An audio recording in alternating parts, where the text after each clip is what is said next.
Welcome to Intuitive Transformations with your host, Sylvia Henderson, and discover tools, wisdom, and inspiration that will empower you to transform your life. Sylvia is an intuitive life coach and energy healer with a growing practice that is focused on empowering others to be more of who they want to be. For the next hour, join Sylvia and explore and unravel anything in the way of you creating the life that you would love to live on the OMTimes Radio Network.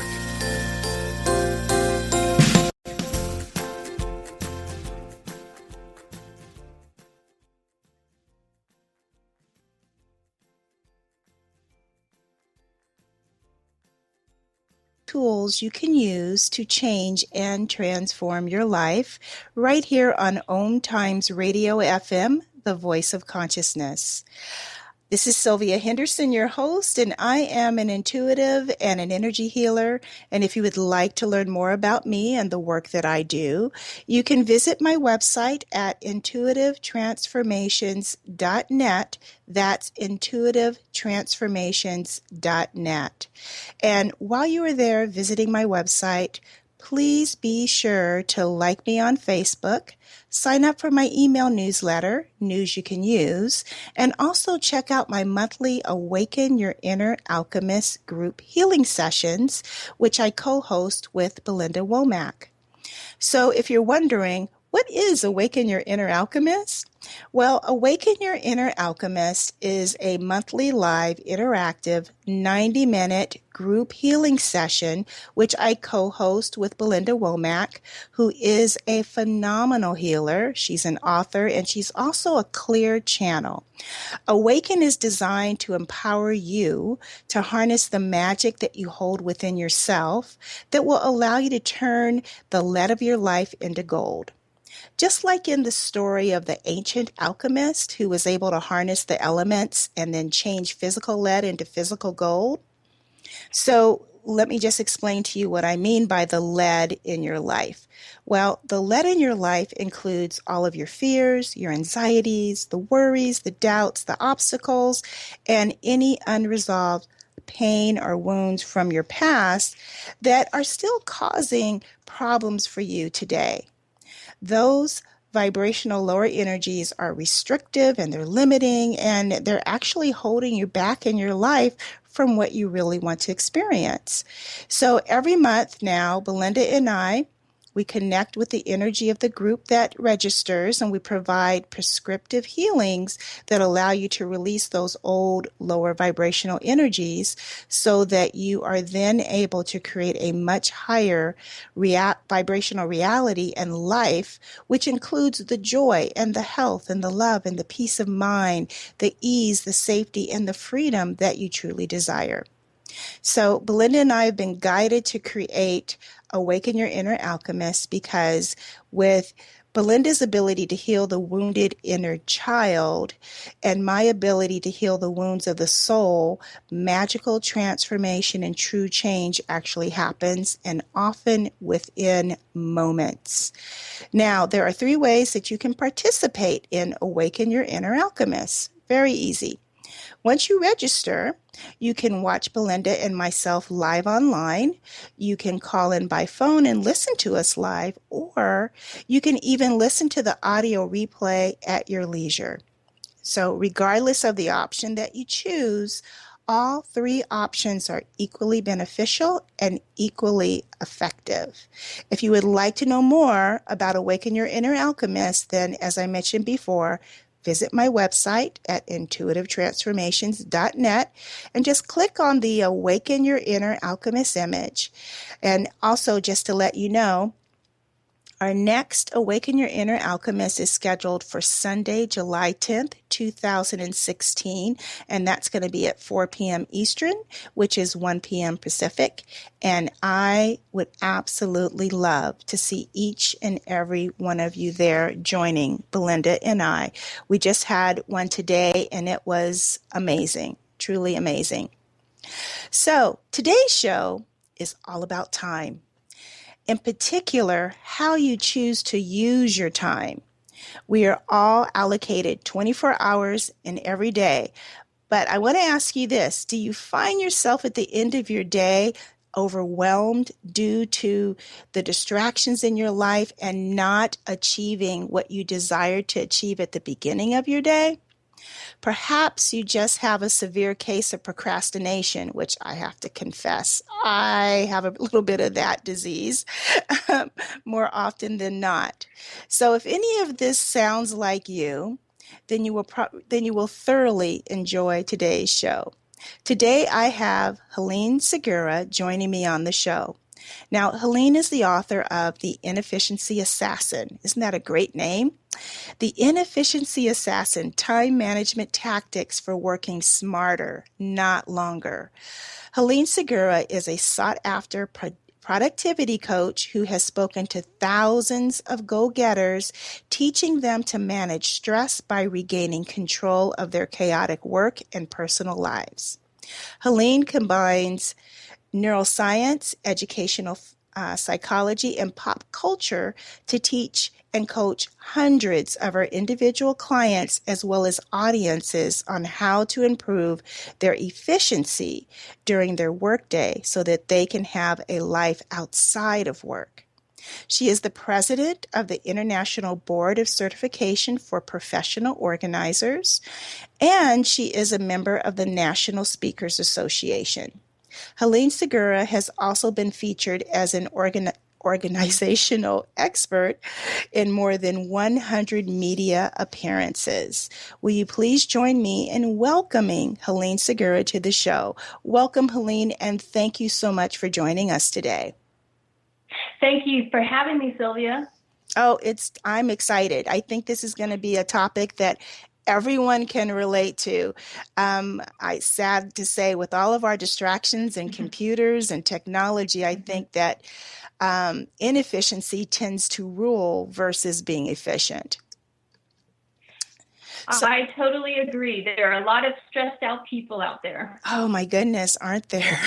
So first I want to congratulate you on your new book, The Inefficiency Assassin. And correct me if I'm wrong, but I believe that the title of your book is also who you are known as. It's like an alias that you go by because people call you the Inefficiency Assassin. Isn't that correct? Correct. The publisher, New World Library, decided to go with the title, which is also my job title, because business books are not usually named something that's aggressive and something that's related to the spy theme. So they decided to stick with that. Oh, that makes perfect sense. So how did you earn this title of being the Inefficiency Assassin? This came about after attending a marketing class, because I will be the first to admit that I'm really great with time, but I'm terrible when it comes to marketing.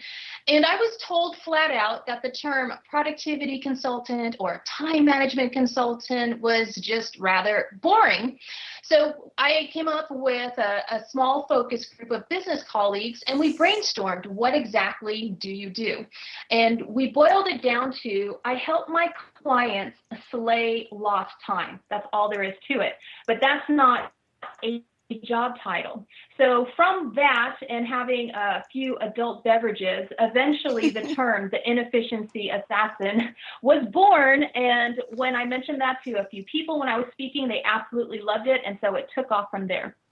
I love it. It's just such a great way to kind of make yourself an iconic personality in this industry because, I have to agree with the publisher. When I hear someone say, I specialize in time management, I'm like, well, isn't that like not exciting?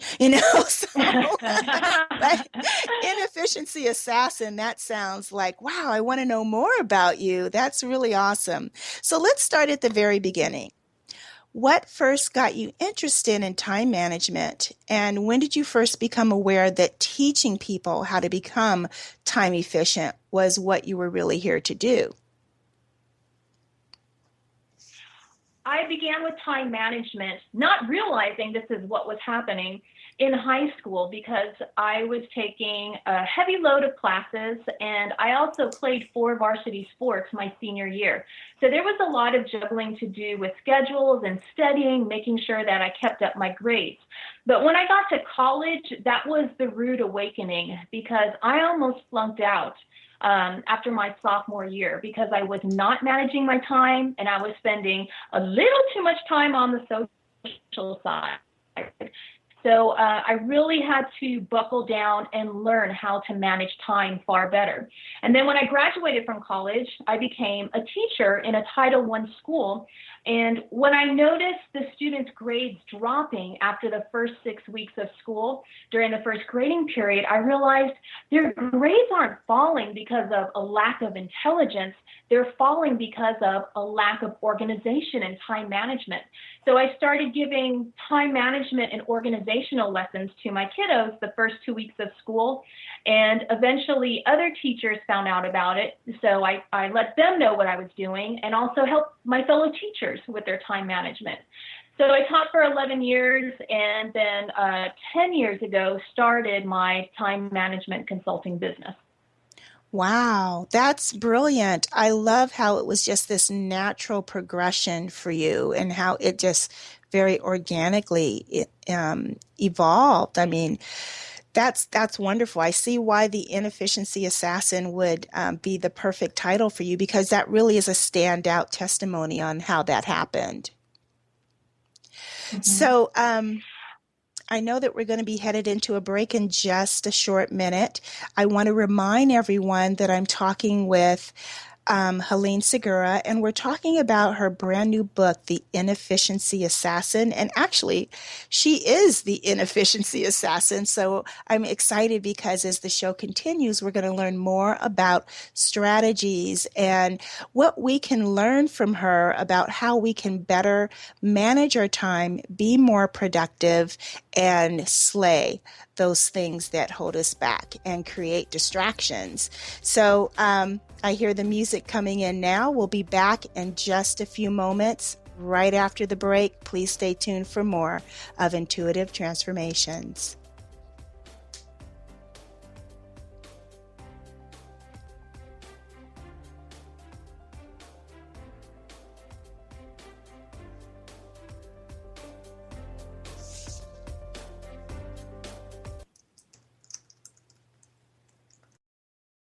Your conscious lifestyle on steroids.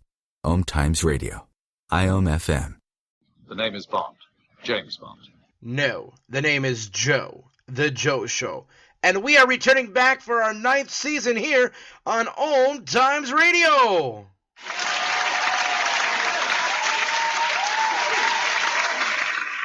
So tune in every Wednesday night, 9 p.m. Eastern, 6 p.m. Pacific, on OMTimes.com/mobile. You can take us wherever you go. Yeah! Hi, this is Sylvia Henderson, intuitive life coach and energy healer. Are you ready to elevate and rise way above your normal? Be sure to listen to my show, Intuitive Transformations, on OMTimes Radio, Sunday evenings at 9 p.m. Eastern. Get the inspiration you need to transform your life. My name is Victor Furman. Some call me The Voice. I've always been fascinated with human nature, spirituality, science, and the crossroads at which they meet. Join me Wednesdays at 8 p.m. Eastern on OMTimes Radio, and we'll explore these topics and so much more on Destination Unlimited.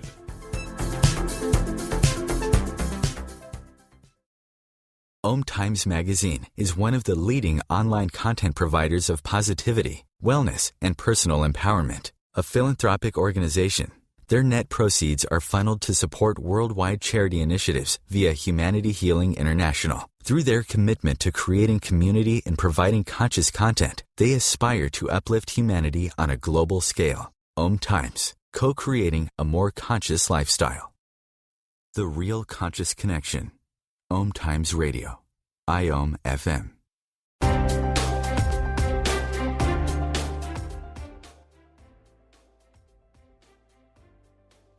Transformations radio show on OMTimes FM, the voice of consciousness. I have with me my special guest, Helene Segura, and we're talking about her brand new book, The Inefficiency Assassin, Time Management Tactics for Working Smarter, Not Harder. I'm sorry, not longer. Did I do that wrong? Yes, I did. So, Helene, for the most part, we all know about the importance of using our time efficiently, but yet we struggle to do it. We all have our calendars and we have our clocks, but why do you believe it is so difficult for us to use our time efficiently so that we can get the task ahead of us done? I have found that the folks who have the greatest challenges with their time are those people who are nurturers. That means they give so much love, but unfortunately, in the process of loving and caring for so many other people, they put themselves last on the list and don't pay attention to their priorities, their goals, all of their needs. And so that's a big part of time management, is recognizing yourself first, recognizing what's most important in your life. And once you do that, you will have an easier time with managing your calendar and your apps or whatever task list that you're using on your phone. Wow, Helene, that is so illuminating. I mean, I never really thought of nurturers specifically as a group being the most challenged, but the way you express that, it makes absolute and perfect sense. Being a nurturer myself, but but I also worked at Microsoft for years, so I'm also a little bit of a type A, but it was something that I have to push myself into when it comes to being a business owner. It's a little bit more of a challenge because I'm more focused on helping others. But that is such great insight. What a revelation for me and for the listeners to receive, because I know a lot of the people that listen to this show tend to fall into that nurturer category. So what can you suggest for those of us who do tend to fall more squarely in that nurturing box?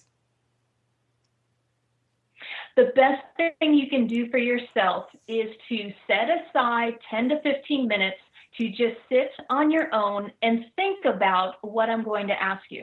Number one, what are your top 3 to 5 priorities in your personal life? You've got self-care. Hopefully your health is at the top of your list. But what about your loved ones, your significant other, your kids? If you're religious or spiritual, that's an important part of your life. So identify and write down the top 3 to 5 priorities in your personal life, and then swing over to your work life. What are the top 3 to 5 priorities for your job or for your business or whatever work situation that you're in? And the reason why you want to do both of these things, your personal life and your work life, is so that when you are deciding how to use your time, you can ask yourself, with every single interaction, with every single request that's being asked of you, ask yourself, is doing this going to support my personal priorities or my work priorities? Because if not, then you're going to use the most powerful word in the English language, which is no. I love that. And isn't that fascinating? It's a simple process just to become aware and ask that question. So many of us run on autopilot when someone asks us to, to do something. We're conditioned to say, yeah, okay. And then we think about it later and we go, oh, now what am I going to do? I'm going to have to squeeze this in and put that off, and this isn't going to get done. And then you end up falling to the bottom of the list. So I love that establishing the list and identifying that. And then before you answer, really kind of see, does this align? Precisely. And the best step you can take is to catch yourself being present. Like you just mentioned, so many of us run on autopilot. And so that's why we're not really thinking about what the request is that's being made of us. So that's why it's important that you just pause in the moment. And if you feel uncomfortable with silence, you can simply say to the person who's making the request of you, let's check my calendar and see what I have going on so we can find the best time to do this for both of us. And so that way you are no longer giving an automatic yes. You are thinking about your priorities and whether or not they're being supported and when it's going to fit on your calendar if you decide to move ahead with this. I think I love this too, because when you do that, then, and I love how you said, let's see if it'll work for the both of us. How often who does that? I mean, you do, but you know what I mean? People don't really tend to even include that this has got to be a win-win. It's not just about meeting your needs, even though you want to help people, you know, especially the nurturers out there. It's about how can we both win in this scenario. The other thing, and I don't know how you feel about this, is what I tell people who are really hardcore nurturers and saying no is just agonizing for them, is I suggest that they say to the person who's made the request, can I sleep on it and get back to you? Because at least that gives you some time. Exactly. I was going to say that's absolutely beautiful because you're right. It does give you time, not only to think about whether or not this is good for you, but also if it's not good for you, it gives you that time to think of the best answer to give to that person.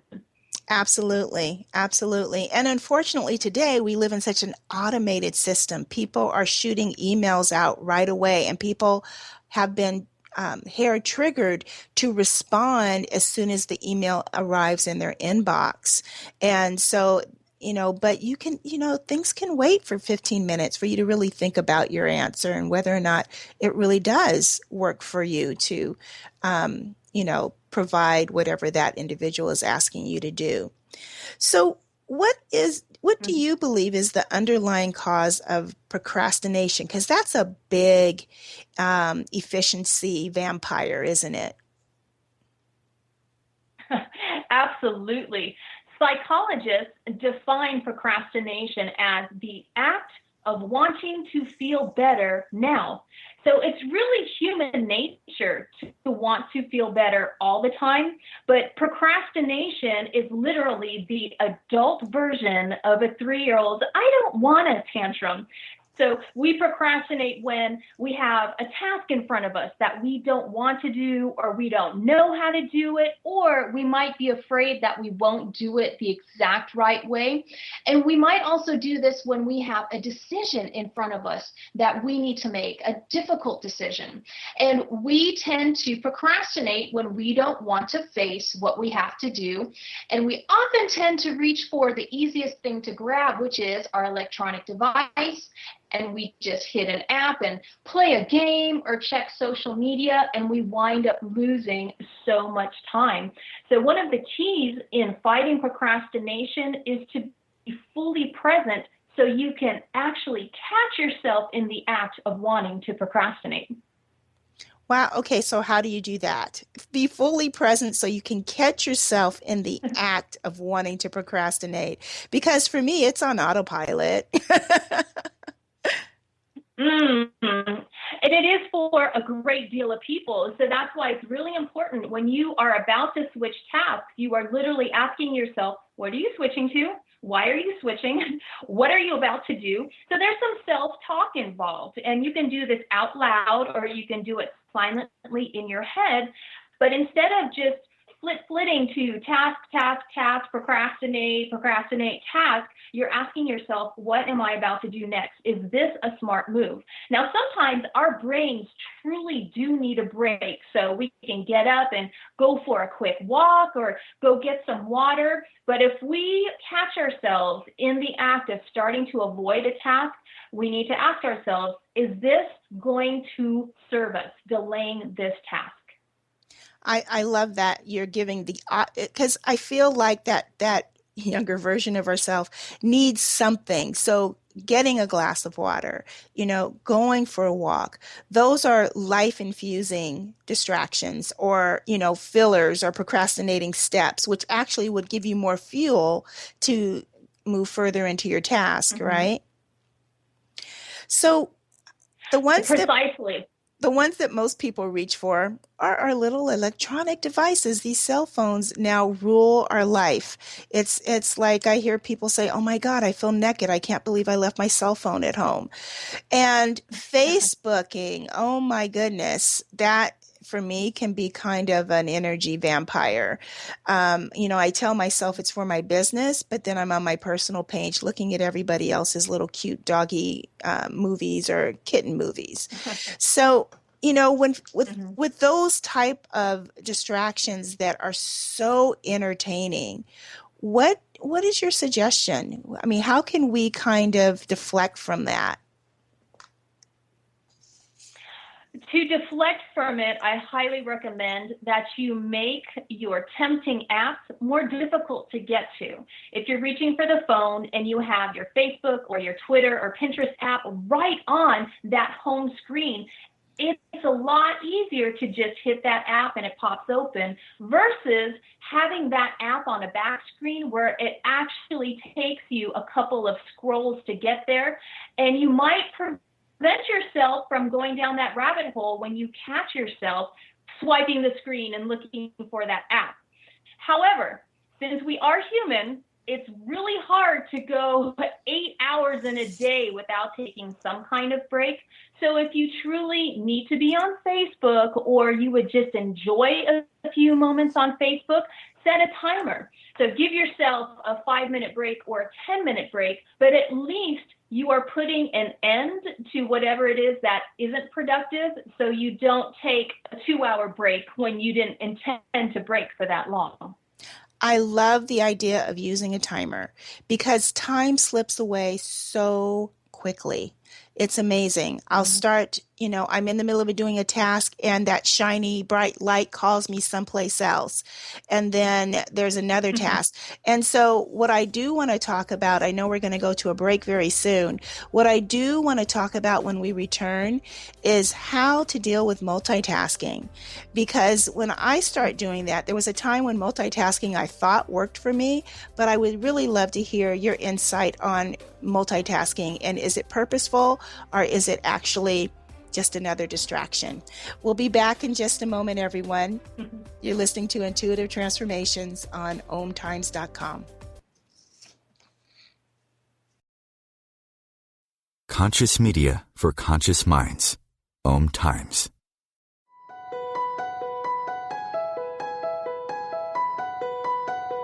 Hello, I'm Miriam Knight of New Consciousness Review, inviting you to my new show where I interview the rising stars of the conscious awakening. We'll explore the many faces of consciousness in action and intriguing perspectives on life, the universe, and everything in between. Join us each Wednesday at 2 p.m. Eastern on the Rising Stars Show. Time to read that inspiring book or that blog post you've been meaning to get to? In your busy world, how do you improve yourself and keep your life going? I'm Lisa Kay, and my Between Heaven and Earth radio show can transform your life just by listening. Be uplifted with inspiring topics, positive stories, and ideas that really work. Between Heaven and Earth radio is conscious living for your soul, every Wednesday at 4 p.m. Eastern Time. Hi everyone, this is Shay Parker, the host of Best of the Best, which airs live right here on IOM Radio every Tuesday night at 8 p.m. Eastern and 5 p.m. Pacific. I'm super excited to bring you expert guest hosts, spiritual discussions, free psychic readings, and so much more. I can promise that you will not want to miss this one-of-a-kind, fun, yet touching, down-to-earth show. Join us every Tuesday night at 8 p.m. Eastern, 9 p.m. Pacific on OTR-FM. This is Shay Parker, and I can't wait to see you there. Have you ever wondered how to change your love paradigm? The secret key is finding a love partnership, not just a regular connection. How do you find these? through conscious relationships. Ascending Hearts Dating is a dating site for people like you that believes in second chances and a different type of spiritual connection. Try Ascending Hearts for free today at ascendinghearts.com and change your love paradigm. Ascending Hearts, the premier dating community for the spiritually awake. Your conscious connection to a more mindful world. OMTimes Radio. IOM FM.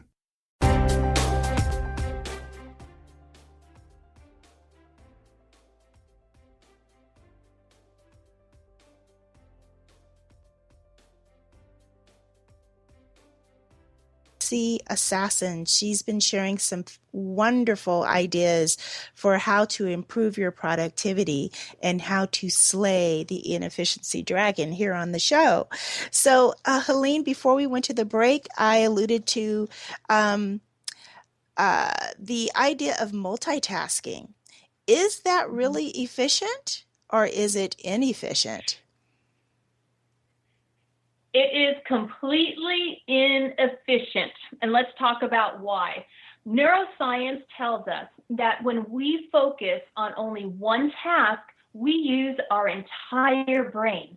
When we try to do two tasks at one time, the brain splits in half. Half works on one task, half works on another. When we try to throw in a third task, our brain gets completely discombobulated. And when studies are done on multitasking, the average productivity drops by almost 3/4. So that means you could have been doing something else instead of multitasking and gotten a lot more done. Not only that, but we lose time every time we switch from task to task. Now, when we talk about multitasking, we're not talking about doing low brain function things. So you could listen to a football game on the radio while you paint your nails. Those are both low brain tasks. Or you could hit copy on the copy machine and let 100 copies run while you go do something else. By multitasking, we're talking about doing two high brain functions at one time, like if I'm having an interview with you and I'm also trying to answer emails coherently all at the same time, that's multitasking, and neither would go very well. So multitasking on high brain tasks is absolutely detrimental. Wow. So there goes that idea. you know, and it's interesting because it's been a while since I worked at Microsoft. I worked at Microsoft for a few years, about 5 years, and I was a paralegal, and it was constantly, vacillating between one task to the other. And it's interesting because in today's corporate environment, they almost demand that you multitask. And I wonder if it would improve corporate America's productivity and efficiency rate and accuracy if they would just allow their employees to work and function on one task at a time instead of overloading them. Oh, absolutely. And with all the companies I work with, when we talk about how they have to kick multitasking to the curb, at first they are absolutely mortified. They say, well, wait a minute, how can we get all this stuff done if we're not multitasking? But what they learn is when they allow their employees to focus on tasks for at least 15 minutes at a time, they get far more done in a much shorter time. And so that's why we learn how to split jobs according to what needs to be done. So for instance, somebody in customer service who is responsible for answering the phones and answering the emails within just a couple of minutes because they need to serve their customers, they should not be assigned the type of projects that require some really high brain levels and thinking for multiple hours during the day. So we try to divvy up jobs as much as possible and also set up schedules for expectations. If you have an employee-to-employee message, what's the expectation for the response time? So that way you can cut back on interruptions from your coworkers and get more done. That makes perfect sense. I love that. And I'm glad that you're out there helping to change the mindset of corporate America. So bravo. And as I mentioned, I used to work at Microsoft. I live in Kirkland, Washington, so I'm just a stone throw away from the Redmond office. And then we also have Amazon, and Google's now they've had an office for a few years here, and they've expanded, and now Facebook is here as well. And there's so many other technology companies here in the Pacific Northwest, as we're quickly becoming Silicon Valley 2.0. But most of the people who work in these environments, they are very much type A personalities. So they're go, go, go, get it done personalities. With your background in neuroscience, how do you help those type of clients maintain their positions at work and remain productive without hitting that wall of exhaustion? What we do is we first determine their high value tasks at work, because everybody has a wide range of tasks that they're supposed to work on, but some are extremely high value, such as meeting with clients so you can make the sale and generate revenue, or answering your client's questions so you can get high marks on customer satisfaction surveys, versus low-end tasks such as checking voicemail messages and answering emails. Yes, those are important forms of communication, but if that's not the highest value of your job, then those should be done sporadically throughout the day and not the main focus. And the reason why we do that is because what normally happens when people are type A and you start getting overwhelmed with everything that you want to do because you're such a go, go, go getter, when we get overwhelmed, we tend to go after the low-hanging fruit because it's easy to cross off. And we don't get ahead in our careers because we're not going after that high hanging fruit, that high value tasks. So the first thing we do is manage and understand what those high value tasks are versus the low value tasks. And then what we do is we take a look at what tasks do need to be completed during the day and assign time values to them. Because if you just have one long to-do list of everything that you need to get done, most of us create a list that is not humanly possible to finish in one day. But if you assign time frames to those individual items, just estimates, you'll have a better idea of what you can accomplish during the day, and therefore you will feel better about yourself when you have a lot more crossed off that list, and that gives you motivation to keep going the next day. That makes perfect sense. And you have a lot of these tips and strategies that we're discussing in your new book. Is that correct? So people can get your book and they can really kind of reprogram how they function in their office and in their own business if they're business owners, and even in their home if they're a homemaker. Is that correct? That is correct. I've set up the book so that way, no matter what your time challenge is, you can immediately get emergency triage by jumping to the chapter that contains your challenge, and then eventually you can work your way to the beginning and read through the entire book. But in the meantime, when you don't have enough time to sit down and read the entire book, just jump to the chapter that you need, because it's divided up into the most common challenges that busy people face. So one of the things that really pulled my attention, Helene, was talking about when crap just happens, as you mentioned in your book, So, I mean, for some reason, I seem to be a magnet for that kind of like, whoa, where'd that come from? So when that happens, what do you believe that we should do when life sends you a curveball and our best laid plans and strategies fall apart just out of the blue? The first thing you want to do is take a deep breath, because when we take deep breaths, it just cleanses the body and it refocuses the brain on what's in front of you. And then it's only natural to vent. If things aren't going your way, you're probably going to be a little ticked off. So give yourself 1 or 2 minutes to go ahead and get that frustration out, but then take those deep breaths again and come back to the present. Now, the key is, if the day before you've decided what the most important things are that you needed to get done today, and you have those written down or accessible on a digital calendar so you can look at it on your device, when crap happens, you'll be able to go back to that list of the most important things you need to get done today so you can get refocused on them.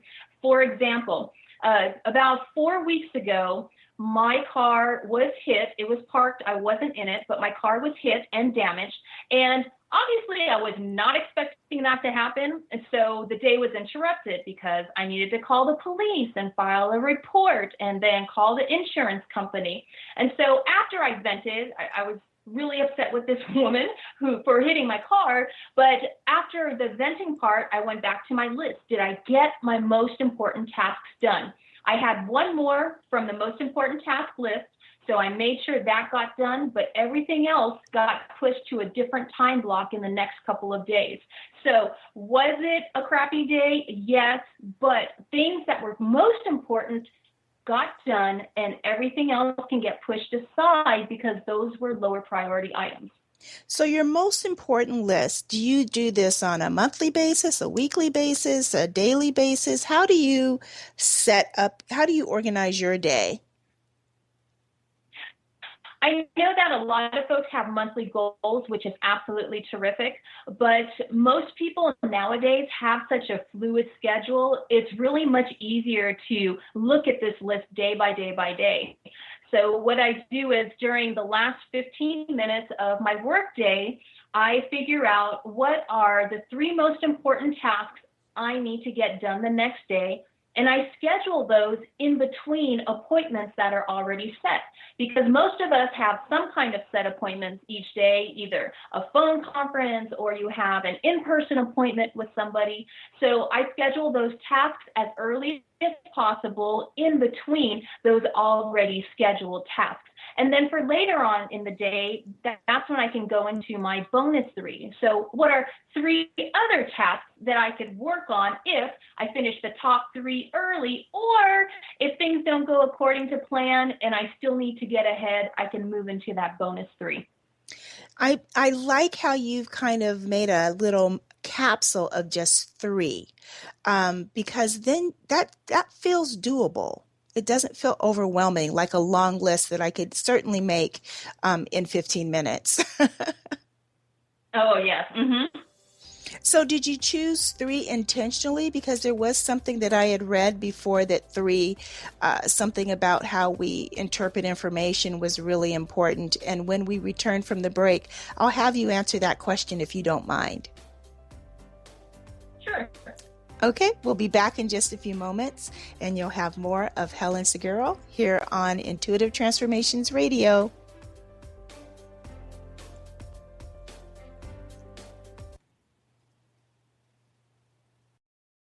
Connecting you with the best of the conscious minds in the world.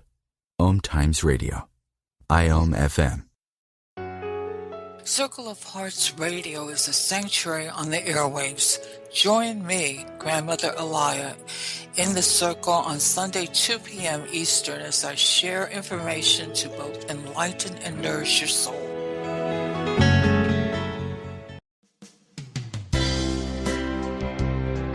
This is Terry Van Horn, and I want to invite you to join me for my weekly radio show, Healing Light, on OMTimes Radio every Wednesday at 6 p.m. Eastern Standard Time. On Healing Light, we want to bring love, light, and blessings into your world. You can find out more about us at www.healinglightonline.com. Blessings. Do you have time to read that inspiring book or that blog post you've been meaning to get to? In your busy world, how do you improve yourself and keep your life going?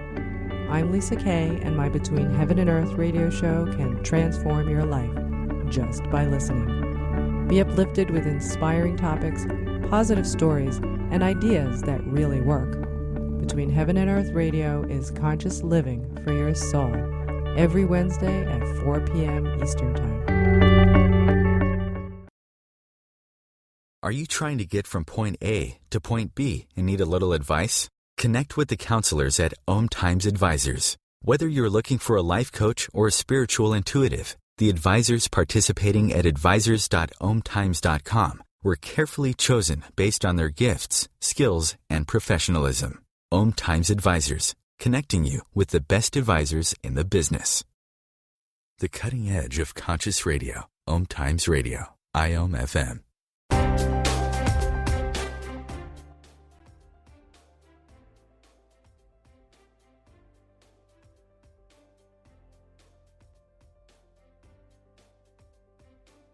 Before we progress, Helene, can you please let everyone know how they can contact you? Absolutely. Whether you want information about books, webinars, training, keynotes, you can go to my website, theinefficiencyassassin.com. You can find all my social media there, and you can also email me. Beautiful.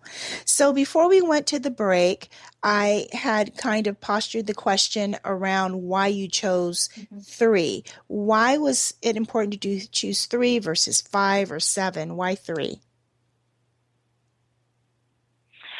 As you mentioned before we went to break, there's some research out there how the number 3 seems to be an easy amount to remember, and it can also be symbolic. People who are religious quite often know that the Trinity is very important in religion and in spirituality. And if that's not your cup of tea, if you look at interior design and decorating, most decorators will tell you when you group objects, you group in 3s. 5s at the most, but 3s. Psychologists tell you that 3 is an easy amount to remember. So using all of this, I came up with a 3 plus 3. Most people can get at least 3 things done in a day. And a lot of time management is just simply mind management and staying motivated. So if you can see those 3 things crossed off your list, you're just going to feel so much better about yourself. Yeah, that's fabulous. I think I even heard Tony Robbins say that even our phone numbers are in 3 segments. There's the area code, the prefix, and then the actual last 4 digit, which is our individual numbers. So I'm not good. I know of a few people whose names I'm not going to mention on the air that are always late. They're just always late. They can't help themselves.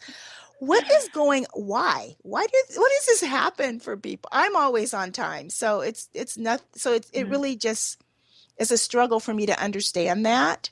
And I love these people dearly, but why is it that some people struggle with being on time? For some folks, and this is part of what I need to determine with clients, for some folks, they choose not to arrive on time because they know that an event is not going to start on time. For instance, some kind of team meeting, there's a start time at the top of the hour, but it usually doesn't get going for 7 minutes. So why be there and waste 7 minutes when they can get something else done instead? However, if people are late, not by choice, but because they're just truly running late all the time, then we backtrack to setting up habits in collecting information that will help them arrive on time. So as soon as they find out that they have a meeting or a function, they get that on their calendar and find out what deliverables they need to arrive with. Then they work backwards from there. How much time do I need in order to arrive at the meeting on time? And so they schedule commute time on their calendar. Even if it's just upstairs from where you're working, you schedule that commute time in. And then backwards from there, you schedule in time to work on any kind of prep time you need to spend getting ready for this meeting. And then when it's time to set reminders on your digital device, we don't set the reminder for the time that the meeting starts. We set the reminder for 10 minutes before commute time starts. So that way you get this little reminder, hey, you need to leave in 10 minutes. So that way you can start wrapping up. And then another reminder at the beginning of commute time so you realize, oh, I need to be out the door. So this helps get people to their place on time. Now, another factor is if there is never a negative consequence for being late, then the person is being trained to be late. So that's another factor to consider if this is a loved one or if you are the supervisor of an employee who is consistently late. Well, that's really interesting because in your earlier list of suggestions, it sounded like they just don't have a real good concept of time. For me, I can kind of feel time, oh gosh, I think it's about time to look at the clock because I'm probably going to need to leave in a few minutes. Is it just that they get so wrapped up in what they're doing that they forget about the presence of time? That could be a part of it, but some people just completely forget the event altogether. It's not even on their wavelength because they've got so many other things that are rolling around in their brain. So that's why it becomes critical that they capture this information in their calendar and set reminders for themselves. So that way, no matter what is happening inside their heads, they get that reminder that they need to scoot over to this event or appointment that they have. Great. So as a recovering perfectionist, myself, I'm speaking of, can you tell me if there is a cure for perfectionism? Because I have personally found that perfectionism can really lock up your energy and actually block your productivity and block you from even beginning a project. Yes, perfectionism can be really tough to deal with, but it is possible to keep it in check. However, I like the fact that you use the term recovering because it's something that we have to face every single day. So we have to constantly remind ourselves that it's okay not to be perfect. Is anybody going to die because this isn't done perfectly or this doesn't look perfectly?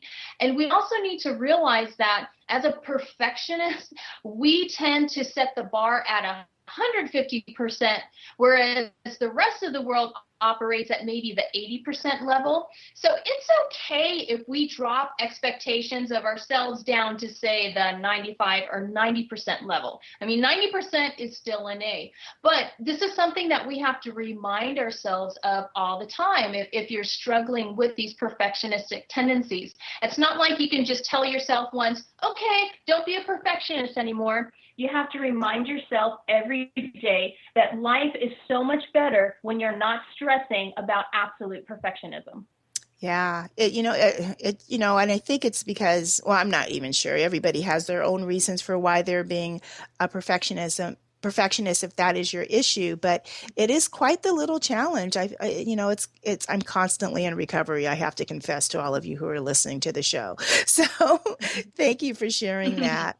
So being an entrepreneur and now also an author, what is your best advice for other business owners, not those that have big corporations with employees and whatnot, but for people who are starting off? Because I know that there are a lot of people listening to you who are coaches and they're solo entrepreneurs or they're healers or they're teachers or they're authors as well.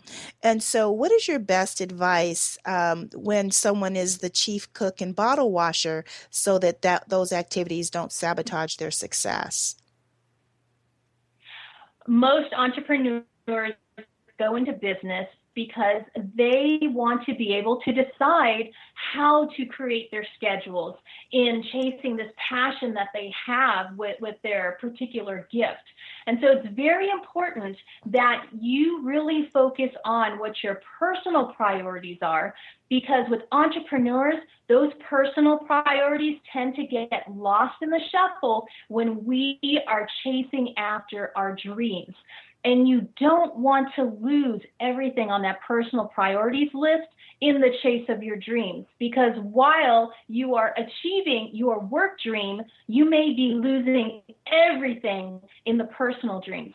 So it's extremely important that you understand who you are in your personal life and what's most important to you, and then also understand what is this dream you're trying to chase, what are those high value tasks that will get you to your dream, so that that way you can focus on the most important parts of your business.